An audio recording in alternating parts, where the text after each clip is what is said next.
Hi and welcome to another episode of Andy Robinson RC.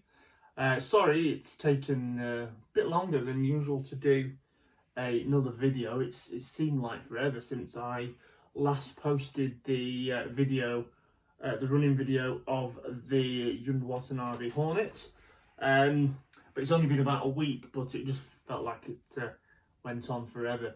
Okay, so in this episode I will be just giving a general update on things and also what's been going on since the last video.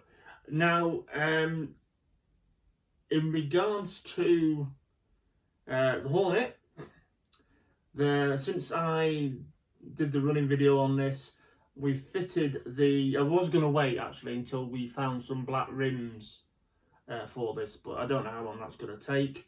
So I've actually swapped over now the old pink tyres that we ran it on, and we put the fresh set of new pink tyres. So that's on it now, and I'll still look for some black tyres, black rims for whenever I come across them. And we've also, now I don't know how well you'll see it in the video if I hold it up, we've also painted a driver figure in there as well. So we have a driver figure in as well now, just to finish it off a little bit more. So we've done that. Okay, and I've done a tiny amount of work on the TRF201. I did actually have a brushless setup in it. I ordered a TBL-M01 ESC and a matching brushless motor for it, which was an 8-turn, I think 8.5, 8-turn, and they arrived.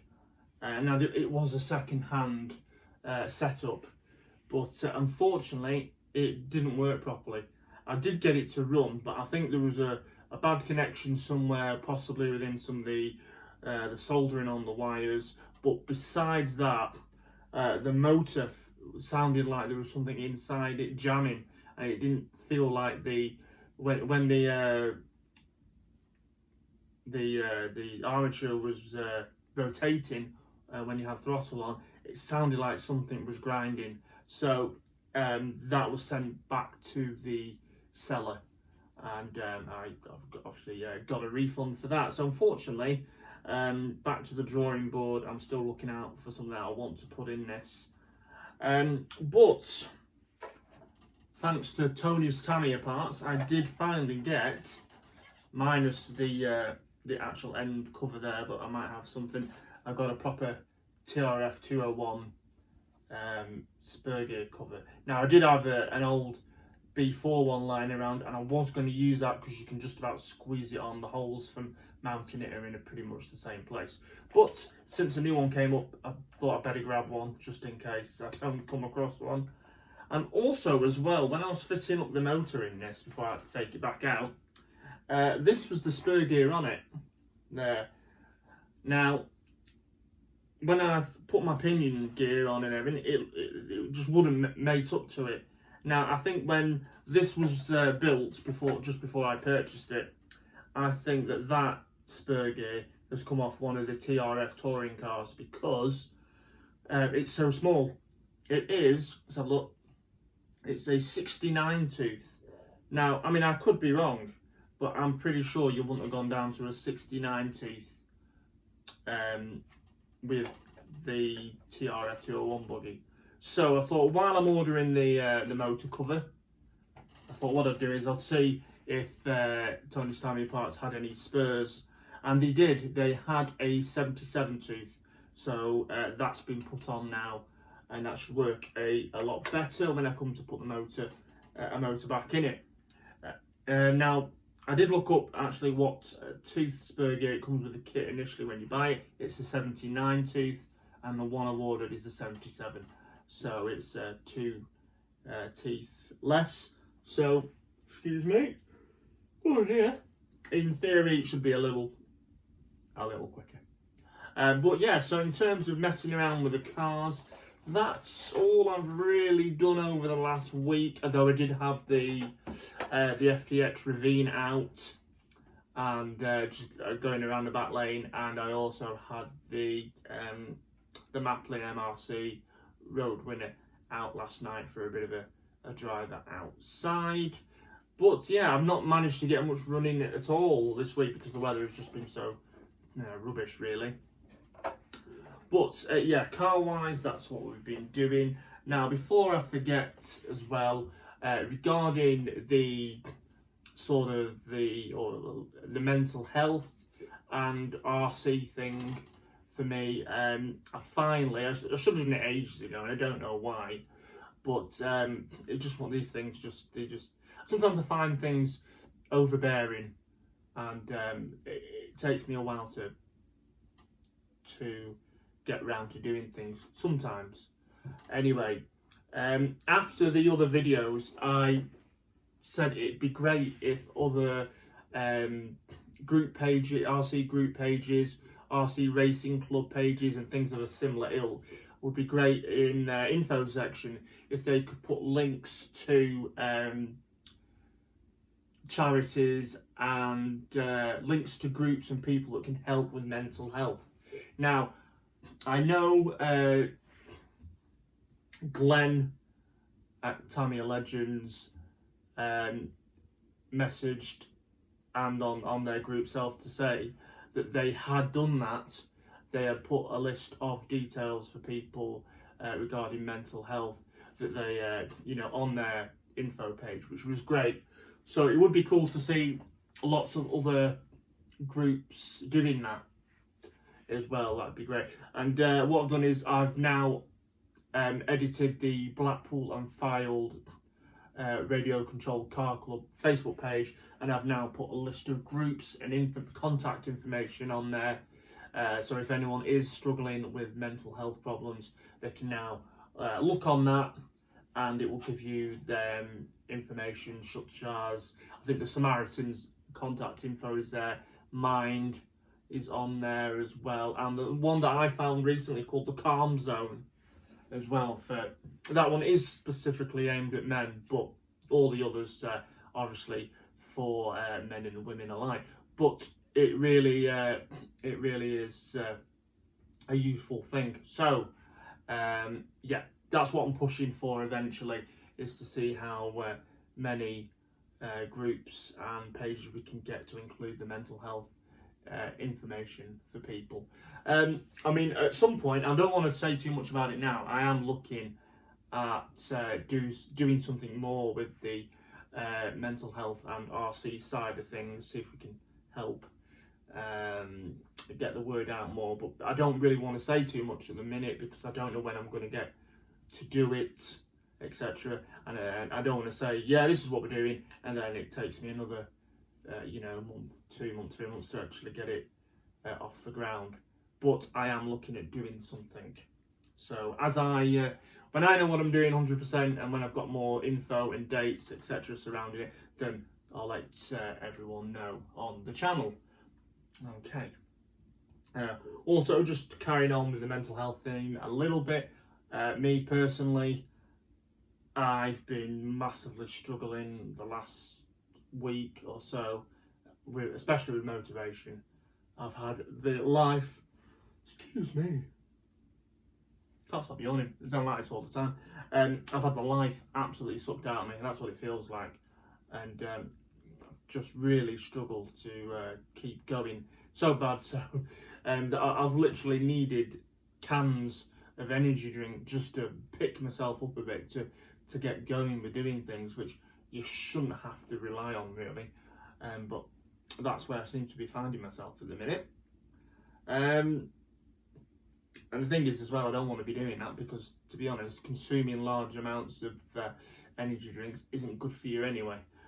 Yeah, so that's where I'm at with that really. And anyway, we continue on, don't we? Yeah. Also, as well, I am hoping it might be a little boost to the old mental health as well, is that Blackpool and the surrounding area is a tier 3 area. Now I'm hoping That's if you're in the UK, you're watching it in the UK. So Blackpool's in the Tier 3 area. Now that means for us, especially indoors, we can't do any racing just yet. I'm hoping at least come the new year, or as soon as, I think we are looking at 2021 at least, we can get back to doing some racing, because that would be absolutely brilliant. But we'll see. Again, it's out of our hands really. We'll have to see what the government decide. And also, I've done it again. I'm guilty of buying another car. So I'm hoping that'll arrive soon. Now, and it was a bit of a I need something to do sort of moment, and a cross between some Christmas money that I've been given to spend. So as I say, I've gone and bought another car, which I hope to have for you on the show very soon. And I'll tell you what it is, because it's nothing super rare or anything like that. But again, with a lot of things, and I've said it many times on my videos before, I have had one before. It's been sold. I missed having one, and I wanted one again. Now, oddly enough, I would have generally bought the re-release of it, but I actually managed to get a vintage one cheaper than buying a new kit, and it's complete. There's no damage to it as far as I'm aware, and the seller said there was no damage to it. Just a bit of cracking on some of the tyres, or one tyre, which isn't an issue because I will be running it probably without those wheels and tyres on. But what I've got is a vintage Terra Scorcher, and I had one probably about 18 months ago now, and I even did a bit of racing at South Lakes with it up in Kendal. I think I did a couple of outdoor meetings with it, and an indoor meeting or two with it. But at the time I had to get rid of it for whatever reason, and I sort of wished I hadn't really. So this vintage one came up for sale, complete, looked in good condition. It isn't box art, but I think it looks quite cool. So I've gone and bought that, and I'm hoping that'll arrive, hopefully, sometime in the week coming up, and then we can get it on the show for you. And I'm not overly concerned with it being vintage, because you can get the spare parts for it, and also with them releasing the Tamiya, the Thunder Dragon in the new year, then all the main things like the gearbox halves and chassis and steering components you'll be able to get. So I will probably buy some in spares, just in case it does get any damage through driving it. Also as well, the A5 part that's prone to breaking, I've ordered a metal brace for it as well to go on, just to protect the A5 part and the wishbones where the hinge pins go through. So we'll have that on there as well, at least so I'm not too afraid of running it and clipping something. So that's where we're at with all that. And I thought I'd just finish off today's video with that car thereabouts cost me about £300. That's what I paid for it. I mean, it's a brand new, mint built, never run TRF201, and as I said, if you watch the previous video on this, which I'll put the link to, and I'll put the previous link to this video as well, it's got the Exotech +8 mil conversion on it as well. So, and it's got like the alloy, you can't see me now, it's got the alloy hubs and a couple of things that were done to it. So it's a nice bit of kit. So it cost me about that sort of money, but surprisingly, and for the level that is a competition buggy, or it was back in its day 10-11 years ago, I should say 9 or 10 years ago maybe. This Hornet Watanabe version almost will owe me the same amount of money. How crazy is that? I mean, I know obviously it's the special limited edition Hornet, but when you compare the specs of the kit, how mad is that? Almost the same sort of money. I mean, remember, I paid roughly 160 for the car as I got it, And then since then, it cost me just under 50 again for a new set of tyres because they're so expensive. And then I bought a new body shell, and I wanted to make sure it was a Tamiya one. Not mega bucks, but still around 20 quid it cost me. And then the decals from Tamico, you know, again, that probably cost me about 30 in the end. So, and the D parts, the 20 quid for the D parts. So when you add all that up, you know, almost the same amount of money in each car. But it's just a bit crazy to think, you know, where that's really essentially is a Tamiya Hornet, and that is a Tamiya TRF201 competition buggy. But there you go. Mad, really. Anyway, I'm going to leave this video for now. I'm going to leave it here for today, and hopefully very soon we'll be able to bring you the video on the vintage Terra Scorcher that's coming soon. Okay, thanks for tuning in. If you like this video and would like to see more of our RC content and other things, such as Land Rovers, my other secret passion, well, it's not so much a secret, then please do consider giving the channel a like, hitting the notification bell for our videos, and if you haven't already, please do consider subscribing to the channel.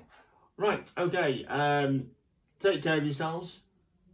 I'll say it now, just in case for some reason I don't put another video out beforehand, but I'm sure I will. Do have a cracking Christmas, or the best that you can have, and we'll see you all soon. Okay, take care and look after yourselves. See you later.